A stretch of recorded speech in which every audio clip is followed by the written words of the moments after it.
How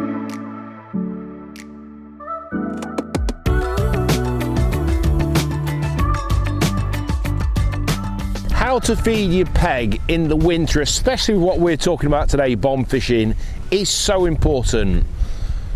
When we talk about the bomb, there's two sides, and the general concept of bomb fishing is fishing a solitary bait.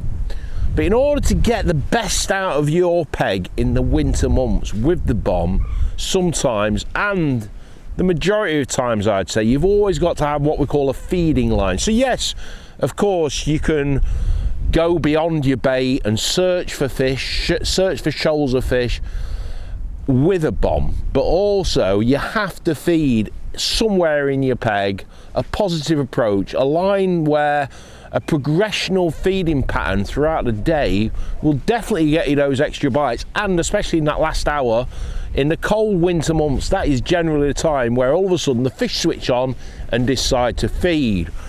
So let's take for example where we are today.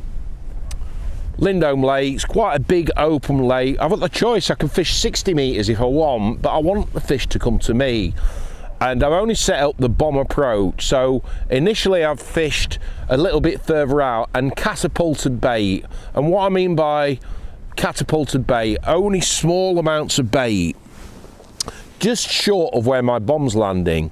So I've actually started the session off maybe 8 or 10 grains with the first feed, and then after that I've cut it down to 3 or 4 grains.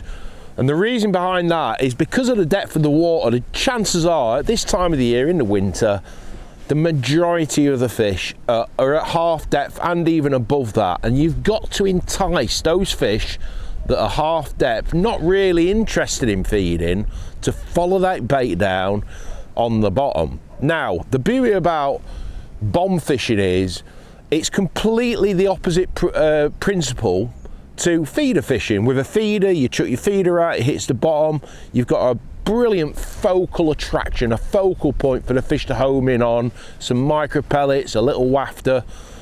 But bomb fishing is completely different because you're scattering your bait over a larger area, and this is why it's so effective, because often in the winter the fish are reluctant to home in on a focal point. They're a little bit, maybe a bit scared of the amount of bait in such a tight area. But if you can imagine, you've got little particles of sweet corn or either pellets scattered around your peg, let's say over the area of 2 parked cars, it keeps them investigating. And I call it, let's say, an aggravated feeding pattern, that they can find the odd bit of bait, and that's what keeps them in your peg. And this is why the bomb is so effective, because it allows you to fish on your bait where the majority of the bait is landing, fish beyond it, fish to the left, fish to the right. So by progressionally feeding your peg small amounts of bait, helps you, the angler, read at that present time what's going on in your peg. And if all of a sudden you up your feed and stop catching, it gives you that accessibility to fish beyond it in a clean area of your peg and let that fed area rest. And the beauty about it as well is you've got your line running through the water, so if all of a sudden you start getting indications, that is telling you that the fish are on where the majority of your bait is. So always bear that in mind when you're bomb fishing, little at a time, take your time, progress your feeding pattern as the day goes on. So 3 or 4 grains every 10-15 minutes is ample to trigger your peg into catching a lot of fish, and hopefully that'll help you put loads more fish in your net this winter.